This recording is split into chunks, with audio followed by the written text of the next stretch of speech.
दोस्तों, अगर आप लोग घर बैठे एमए एमकॉम प्राइवेट से करना चाहते हैं तो अपना फॉर्म ऑनलाइन फिल कर सकते हैं। एमए एमकॉम फर्स्ट ईयर के एडमिशन फॉर्म भरे जा रहे हैं। अगर आपको एमए या फिर एमकॉम में से कोई भी कोर्स घर बैठे प्राइवेट से करना है तो अपना फॉर्म आप लोग किस प्रकार से भर सकते हैं, इस वीडियो को फॉलो करके आप लोग अपना फॉर्म भी भर सकते हैं। फॉर्म कंप्लीट भरकर दिखाया गया, वीडियो को फॉलो करके अपना फॉर्म आप लोग फिल कर सकते हैं। तो डायरेक्ट वेबसाइट रहेगी ये, इसका लिंक मिल जाएगा डिस्क्रिप्शन बॉक्स में, उस पर क्लिक करना है और इस वाले पेज पर आप लोग आ जाएंगे। ठीक है, अब देखिए आप लोगों को यहाँ पर दिख रहा होगा private first year UG, private first year PG course MA MCom के लिए ये लिंक है और बीए बीकॉम के लिए ये लिंक है। आप लोग बता दें कि आपके एग्ज़ाम साल में एक बार होंगे। फॉर्म भरने के लिए private first year exam form PG college इस वाले बटन पर आप लोग क्लिक करेंगे। इस पर क्लिक करने के बाद में रजिस्ट्रेशन फॉर्म आपके सामने ओपन हो जाएगा। पहले आपको अपना रजिस्ट्रेशन करना है स्टेप 1 में। सबसे पहले आपको अपना फुल नेम डालना है, नेम से आगे एमआर मिसेज वगैरह कुछ नहीं लगाना है। आगे फादर नेम डालना है इंग्लिश में, आगे मदर नेम डालना है इंग्लिश में। मदर फादर नेम से पहले डीआर श्री वगैरह कुछ नहीं लगाना है। आगे डेट ऑफ बर्थ यहाँ पर डालनी है, अपना जेंडर यहाँ पर आपको सिलेक्ट करना है जो भी आपका जेंडर है। आगे अपना आधार कार्ड का नंबर डालना है। आगे अपनी नेशनलिटी फिल करनी है, आपकी नेशनलिटी इंडियन होगी, इंडियन सेलेक्ट कर लेना। आगे अपना फुल एड्रेस डालेंगे, करेस्पॉन्डेंस एड्रेस में आप जिस मोहल्ले एरिया विलेज में आते हैं फुल एड्रेस। स्टेट डालेंगे, किस स्टेट से फॉर्म भर रहे हैं। अगर उत्तर प्रदेश के अलावा किसी और स्टेट से फॉर्म भर रहे हैं तो फिर फीस काफ़ी ज़्यादा जाएगी। लगभग आपकी फ़ीस 6,000 रुपये या 7,000 रुपये प्लस एक्स्ट्रा जाएगी। ठीक है, लगभग 3,000 रुपये फ़ीस है और 6,000 रुपये एक्स्ट्रा, तब जाके आपको इतनी फ़ीस पे करनी होगी अदर स्टेट के छात्रों के लिए। ज़िला कौन सा, अपना ज़िला सेलेक्ट करेंगे, यहाँ से सिलेक्ट लिस्ट में जाएंगे, अपने एरिया का पिन कोड यहाँ पर डाल देंगे। आगे है परमानेंट एड्रेस। तो अगर करस्पॉन्डेंस और परमानेंट एड्रेस सेम है तो आप इस पर टिक लगा सकते हैं, फिर नीचे भी सेम एड्रेस फिल हो जाएगा, दोबारा फिल करने की ज़रूरत नहीं पड़ेगी। ठीक है, इसके बाद नीचे आएंगे, नीचे आप लोगों को अपना मोबाइल नंबर डालना है। आगे अपनी ईमेल आईडी फिल करनी है। कंफर्म करने के लिए री एंटर में दोबारा से ईमेल आईडी फिल करनी है। आगे पासवर्ड क्रिएट करना है। पासवर्ड इस तरीके से बनाएंगे, आपका नाम जो भी है, नाम के पहले वर्ड को लेंगे कैपिटल, इसके बाद में स्मॉल लेटर, ठीक है, इसके बाद में स्पेशल कैरेक्टर, @ *# वगैरह, @ ले सकते हैं, फिर 1 2 3 या फिर डेट ऑफ बर्थ ले सकते हैं। ये पासवर्ड या इसकी तरह अपना कोई पासवर्ड रख सकते हैं। आगे सेम पासवर्ड यहाँ पर डाल देंगे। आई हियर बाई टिक होगा तो सही है, वरना टिक लगा सकते हैं। इसके बाद में कैप्चा कोड यहाँ पर डालेंगे, रजिस्टर नाउ वाले बटन पर क्लिक कर देंगे, आपका रजिस्ट्रेशन हो जाएगा। फिर इसके बाद में आपका रजिस्ट्रेशन सक्सेसफुल हो जाएगा। आपको दिखेगा sign up registration completed successfully with registration number, आपको एक रजिस्ट्रेशन नंबर मिलेगा, इसको नोट डाउन कर लेंगे। इसके बाद में ओके वाले इस बटन पर आपको क्लिक कर देना है। अब आप लोग नीचे आएंगे, आपका रजिस्ट्रेशन हो चुका है। अब आप लोग नीचे आएंगे, आपको रजिस्ट्रेशन नंबर दिख रहा होगा, password send on mobile number आएंगे। अब आपको दिख रहा होगा क्लिक हियर टू कंटिन्यू, इस पर क्लिक कर देंगे और अगले स्टेप पर आप पहुँच जाएंगे। इसके बाद में स्टेप 2 आपके सामने ओपन हो जाएगा। स्टेप 2 है रिजर्वेशन डिटेल्स का। नीचे आएंगे, अब आपको दिख रहा होगा इनकम ग्रुप, आपकी इनकम किस ग्रुप में आती है, तो 2 लाख पर एनुअम बिलो, 2 लाख से कम के लिए है, 2 लाख से 2.5 लाख के बीच में ये, 2.5 से 8 के लिए ये, 8 से ऊपर के लिए ये है। इसके आगे धर्म, आपका धर्म क्या, अपना धर्म सेलेक्ट कर लेंगे। आगे मैरिटल स्टेटस, आप शादीशुदा हैं या नहीं है, अपना सेलेक्ट कर लेंगे। आगे डोमिसाइल स्टेट, किस स्टेट में आप रहते हैं, अपना स्टेट सेलेक्ट कर लेंगे। आगे है डोमिसाइल सर्टिफिकेट नंबर, अगर आपके पास डोमिसाइल सर्टिफिकेट नंबर है तो डाल दें, नहीं है तो नॉन डाल सकते हैं। यहाँ पर NO कैपिटल में N और E, ठीक है, नॉन डाल सकते हैं अगर डोमिसाइल सर्टिफिकेट नंबर नहीं है तो। आगे है कास्ट कैटेगरी, आप किस कैटेगरी से बिलोंग करते हैं, जनरल, OBC, SC या फिर ST, अपनी कैटेगरी डालेंगे। अब कैटेगरी का सर्टिफिकेट नंबर भी डालना है, अगर नहीं है कैटेगरी सर्टिफिकेट तो NONE डाल देंगे, नन डाल देंगे। ठीक है, आगे मैरिटल स्टेटस, यहाँ पर माइनॉरिटी स्टेटस, अगर आप हिंदू धर्म से आते हैं तो फिर नो, अगर किसी और धर्म से आते हैं जैसे मुस्लिम, जैन, बौद्ध, सिख, पारसी वगैरह तो फिर यस कर सकते हैं। ठीक है, अपने हिसाब से लगा देना है। आगे माइनॉरिटी सर्टिफिकेट नंबर, अगर यस करेंगे तो फिर माइनॉरिटी सर्टिफिकेट नंबर डाल सकते हैं, अपनी कैटेगरी सर्टिफिकेट का नंबर। ठीक है, अगर नहीं है कैटेगरी सर्टिफिकेट तो फिर यहाँ पर नन डाल देंगे, NONE नन। इसके आगे रिजर्वेशन कैटेगरी में अगर फ्रीडम फाइटर या army defence and their dependent हो तो लगा सकते हैं, वरना नन पर टिक लगा देंगे। आगे है सर्टिफिकेट नंबर, तो रिजर्वेशन कैटेगरी सर्टिफिकेट नहीं है तो फिर NONE नन यहाँ पर भी डाल देंगे। आगे फिजिकल हैंडीकैप, तो फिजिकली हैंडीकैप अगर हैं, इनमें से विजुअली हैंडीकैप हैं या हियरिंग हैंडीकैप्ड हैं या ऑर्थोपीडिकली हैंडीकैप्ड हैं तो लगा सकते हैं, मतलब सुनने में असमर्थ, देखने में असमर्थ, सुनने में असमर्थ, हाथ पैरों से चलने में असमर्थ तो लगा सकते हैं, वरना नन पर टिक लगा सकते हैं। आगे स्पोर्ट्स कोटा में कभी स्पोर्ट्स कोटा में आपने भाग लिया है, मतलब स्पोर्ट्स का लाभ लेना चाहते हैं, स्पोर्ट्स में आपने कभी भाग लिया है तो यस कर सकते हैं, वरना नो पर टिक लगा सकते हैं।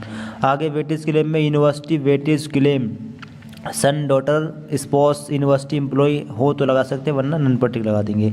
आगे NSS या NCC का कोई सर्टिफिकेट हो, NCC का B सर्टिफिकेट हो, C सर्टिफिकेट हो, कोई भी हो तो लगा सकते हैं, वरना नन पर टिक लगा देंगे। इसके बाद में दोस्तों नीचे आएंगे, अब आप लोगों को देखिएगा ABCID, तो ABCID का नंबर अगर आपके पास है तो यहाँ पर डाल दीजिए, नहीं है तो NONE नन डाल सकते हैं। ABCID कैसे बनानी है इसके लिए वीडियो बनी हुई है, लिंक डिस्क्रिप्शन बॉक्स में मिल जाएगा, क्लिक करके उस वीडियो को देखिए और अपनी ABCID क्रिएट कर सकते हैं। ठीक है तो डाल दें, नहीं तो छोड़ सकते हैं। नीचे माइग्रेशन सर्टिफिकेट नंबर, अब ये किन लोगों को चाहिए होगा, ये उन लोगों को चाहिए होगा जिन स्टूडेंट्स ने अपनी ग्रेजुएट डिग्री किसी दूसरी यूनिवर्सिटी से की है, लाइक आपने MJPRU या फिर किसी और यूनिवर्सिटी से अपनी ग्रेजुएशन की है और इस यूनिवर्सिटी से पोस्ट ग्रेजुएशन MA MCOM कर रहे हो तो फिर आपको माइग्रेशन की ज़रूरत पड़ेगी, आप यहाँ पर डालेंगे। और अगर आपने CCSU से ही ग्रेजुएशन किया है तो फिर माइग्रेशन की ज़रूरत नहीं है, फिर आप यहाँ पर NONE डाल दें, नन डाल दें। ठीक है, इसके बाद में सेव एंड नेक्स्ट पे क्लिक करके अगले पेज पर पहुँच जाएंगे। इसके बाद में अगला स्टेप आपके सामने ओपन हो जाएगा। अगला स्टेप है स्टेप 3 क्वालिफिकेशन डिटेल्स का। अब ग्रेजुएशन फ्रॉम CCS यूनिवर्सिटी, अगर आपने ग्रेजुएशन CCS यूनिवर्सिटी से किया है तो फिर यस कर सकते हैं, अगर नहीं किया है तो फिर नो कर देंगे। अगर नहीं किया होगा तो फिर आपको एनरोलमेंट फ़ीस भी देनी होगी जो कि 160 रुपये है, अगर किया है तो फिर एनरोलमेंट फ़ीस नहीं आएगी। ठीक है, आगे 12th stream with maths as main subject, अगर 12th में मैथ थी तो यस कर दें, वरना नो पर टिक लगा सकते हैं। आगे ऑनर्स डिग्री, अगर आपने BA ऑनर्स BSc ऑनर्स वगैरह किया है तो फिर यस कर सकते हैं, वरना नो पर टिक लगा सकते हैं। इसके बाद आगे आपको अपने हाई स्कूल की इन्फॉर्मेशन फिल करनी है। दिख रहा होगा हाई स्कूल और इक्विवेलेंट बोर्ड यूनिवर्सिटी। सबसे पहले हाई स्कूल का बोर्ड क्या है, अपना बोर्ड यहाँ पर डाल देंगे। UP बोर्ड आपको मिल जाएगा, सब थोड़ा नीचे UP board of high school ये रहा। बाकी अगर कोई और बोर्ड है तो अपना बोर्ड और ले सकते हैं। आगे ईयर, किस ईयर में कंप्लीट किया है उस ईयर को डालना है। ठीक है, जिस ईयर में आपने अपना 12th कंप्लीट किया था। आगे रोल नंबर डाल देंगे। आगे है ग्रेडिंग सिस्टम, अगर 10th में ग्रेडिंग सिस्टम था तो यस करना है, वरना नो करना है। अगर आपने UP बोर्ड से किया है तो फिर UP बोर्ड में ग्रेडिंग सिस्टम नहीं होता है, आप नो कर देंगे। अगर CBSE ICSE या किसी और स्टेट बोर्ड से किया है तो फिर वहाँ पर CBSE ICSE में ग्रेडिंग सिस्टम होता है, यस कर देंगे। बाकी किसी और बोर्ड से किया है तो फिर अपने बोर्ड के अकॉर्डिंग आप डाल सकते हैं, यस नो कर सकते हैं। नो करेंगे तो मैक्सिमम मार्क्स डाल दें, मार्क्स ऑफ 10 डाल दें। अगर यस करेंगे तो फिर आप जो है CGPA डाल देंगे और CGPA से परसेंटेज निकाल कर मार्क्स डाल देंगे, परसेंटेज अपने आप यहाँ पर आ जाएगी। ठीक है, और सब्जेक्ट के नाम सभी यहाँ पर डालेंगे, एक एक करके सभी सब्जेक्ट के नाम डाल देंगे। आगे 12th का बोर्ड डालेंगे यहाँ पर, जो भी आपका बोर्ड है, 12th का पासिंग ईयर, 12th का रोल नंबर और 12th में ग्रेडिंग सिस्टम था या नहीं ये सिलेक्ट करेंगे। आगे 12th का मैक्सिमम मार्क्स, हाई स्कूल का मैक्सिमम मार्क्स होता है 600 नंबर UP बोर्ड में और 12th का होता है 500 नंबर UP बोर्ड में। बाकी अगर कोई और बोर्ड है तो अपने हिसाब से डाल देना। आगे मार्क्स ऑफ 10 यहाँ पर जितने नंबर आपके आए हैं, परसेंटेज अपने आप यहाँ पर हो जाएगी। सब्जेक्ट, सभी सब्जेक्ट के नाम एक एक करके यहाँ पर डाल देने हैं। आगे if you are graduate from CCS university Meerut kindly fill CGPA multiplier 9.5 for calculation. अगर आपने जो CCS यूनिवर्सिटी से ग्रेजुएशन किया है तो फिर आपको 9 CGPA में मार्क्स डालने हैं और परसेंटेज निकालने के लिए 9.5 से मल्टीप्लाई करना है अपने CGPA को। सबसे पहले ग्रेजुएशन में क्या किया है ये सिलेक्ट करेंगे। BA ये आ रहा है, BBA BCA BCom जो भी कोर्स किया है उसके लिए आप अपना कोर्स सिलेक्ट कर लेंगे। इसका क्या रहेगा, किस यूनिवर्सिटी से किया है। यूनिवर्सिटी आपको सारी मिल जाएंगी इस लिस्ट में, जो भी आपकी यूनिवर्सिटी अपनी ले सकते हैं।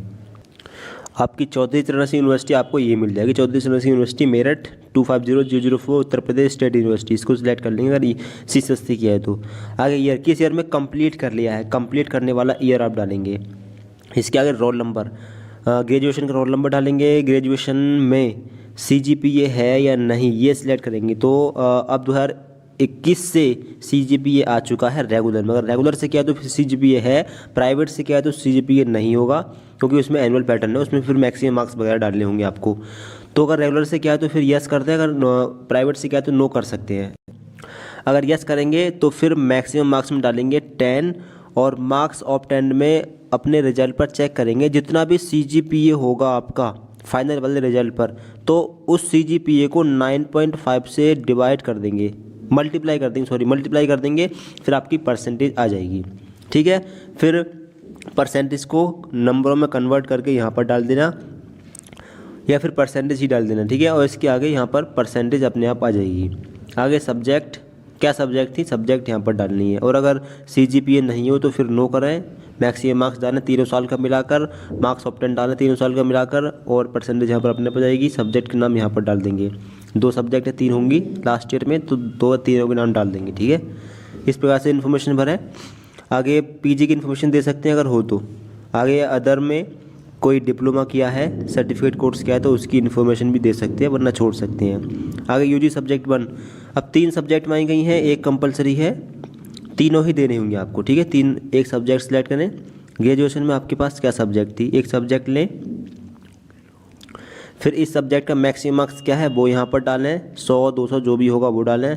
आगे मार्क्स ऑफ 10 में कितने नंबर आपके इसमें आए थे वो यहाँ पर फिल करें, परसेंटेज यहाँ पर अपने आप आ जाएगी। इसी प्रकार से 2 सब्जेक्ट और लें जो आपके पास ग्रेजुएशन में थी, सेकेंड ईयर या फिर फर्स्ट ईयर में। तो यहाँ पर जो सब्जेक्ट के मैक्सिमम मार्क्स वगैरह डालने हैं वो आपको या तो डालने होंगे तीनों साल की मिलाकर, यानी तीनों साल में अलग अलग कितने का मैक्सिमम मार्क्स हुआ और कितने नंबर आपके आए हैं, इसको लेकर एक बार कॉलेज में ज़रूर कॉन्टैक्ट कर लेना। ठीक है, इसके बाद में सेव एंड नेक्स्ट पर क्लिक कर देंगे और इसको सेव कर देंगे। फिर इसके बाद में दोस्तों आपके सामने अगला स्टेप ओपन हो जाएगा। अब अगला स्टेप है step 4 course and college details का। सबसे पहले आपको अपना कोर्स सेलेक्ट करना है। कोर्स में जाएंगे, अब यहाँ पर MA डिफेंस स्टडीज से कर सकते हैं, इकोनॉमिक्स से कर सकते हैं, एजुकेशन और history, political philosophy, political science, sociology, कुछ और भी सब्जेक्ट हैं जो नहीं आ रही हैं। अब आपको बता दें कि देखिए आज है 19 जनवरी, और आज हम ये जब फॉर्म भर रहे हैं तो यहाँ पर सब्जेक्ट सभी ओपन नहीं हो रही हैं और MCOM भी लिस्ट में नहीं आ रहा है। मान लीजिए हम MA हिस्ट्री सेलेक्ट कर रहे हैं, अब यहाँ पर ग्रुप भी ओपन नहीं हो रहा है, सिलेक्ट ग्रुप में ग्रुप नहीं आ रहा है, और ये प्रॉब्लम कई दिनों से है, जब से वेबसाइट ओपन हुई है, लगभग 4 या 5 दिन हो गए आज जब से यही प्रॉब्लम आ रही है। तो अभी फॉर्म नहीं भर पाएंगे आप लोग। ठीक है, केवल अभी यहाँ तक ही फॉर्म भर पाएंगे, ये स्टेप अभी आपका कंप्लीट नहीं हो पाएगा, क्योंकि जब आप लोग यहाँ पर कोर्स सेलेक्ट कर लेंगे तो आपको ग्रुप भी सिलेक्ट करना है। ग्रुप में आपका मास्टर ऑफ आर्ट्स आएगा, वो सिलेक्ट करना है। इसके आगे सब्जेक्ट में सब्जेक्ट आ रही है, आगे है डिस्ट्रिक्ट सेलेक्ट कर लेंगे जहाँ पर आपको कॉलेज लेना है, तो कॉलेज जब लेंगे, अब आगे जो कॉलेज लिख रहा है यहाँ पर कोई कॉलेज नहीं आ रहा है, तो अभी भी फॉर्म में बहुत सारी दिक्कतें हैं। PG का जो फॉर्म है यहाँ से आगे नहीं बढ़ पा रहा है। स्टेप 3 कंप्लीट हो रहे हैं, स्टेप 4 में कॉलेज ओपन नहीं हो रहा है और ग्रुप ओपन नहीं हो रहा है। आज जबकि आज है 19 जनवरी, आज तक नहीं हो रहा है, हो सकता है आज शाम तक या कल शाम तक हो जाए। ठीक है, जैसे ही ओपन हो जाएंगी, मतलब जैसे ही पूरा फॉर्म भरना स्टार्ट हो जाएगा, पूरा फॉर्म भरकर नेक्स्ट वीडियो में दिखा देंगे। ठीक है, फिलहाल देख लें कि डॉक्यूमेंट क्या क्या चाहिए। ठीक है, ये देख लें आपको डॉक्यूमेंट क्या क्या चाहिए होंगे, आपने देख ही लिया होगा। अब जब आप इसको सेव कर देंगे, फिर इसके बाद में आपको अपना फ़ोटो और अपना सिग्नेचर अपलोड करना है। ठीक है, इसके बाद में डायरेक्ट फ़ीस पे करनी है। लगभग 90% फॉर्म भर चुका है, अपने डॉक्यूमेंट अपलोड करने हैं, फिर आपको फ़ीस पे कर देनी है। ये रहा पूरा फॉर्म। देख लें आपके पास क्या चीज़ नहीं है, अगर इनमें से कोई डॉक्यूमेंट नहीं है, जो इन्फॉर्मेशन मांगी, अगर कोई चीज़ नहीं है आपके पास तो आप तैयार कर लें और देख लें कि क्या क्या मांगा जा रहा है। ठीक है, कोर्सेस आप यहाँ पर देख पाएंगे कौन कौन से कोर्सेज आ रहे हैं लिस्ट में। MCOM भी आएगा और MA इन सब्जेक्ट से कर सकते हैं। ठीक है, बाकी आप कुछ और जानना चाहें तो कमेंट बॉक्स बता सकते हैं। जैसी वेबसाइट प्रॉपर वर्क करेगी, पूरा कंप्लीट फॉर्म भरकर दिखा देंगे, प्रिंट तक का, प्रिंट कैसे निकालना है वो भी बता देंगे। ठीक है, चैनल सब्सक्राइब कर लें, सभी फ्रेंड को वीडियो शेयर कर दें, अपने डॉक्यूमेंट तैयार कर लें। Thank you so much for watching this video.